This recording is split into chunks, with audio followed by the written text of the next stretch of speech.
Новичок против сверхопытного. Кто же победит в этом неравном противостоянии?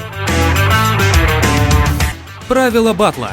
Учащиеся показывают друг другу элементы, которые они должны в точности повторить. Элементы показываются по очереди. В случае, если кто-то не смог повторить, то балл зарабатывает тот, кто показывал.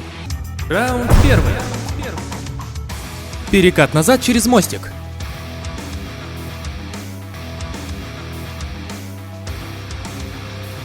Раунд второй.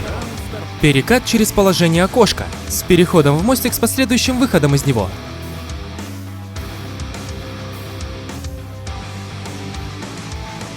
Раунд третий. Упражнение складочка. Опускание ровного корпуса вперед к ногам, с максимально вытянутыми коленями и стопами.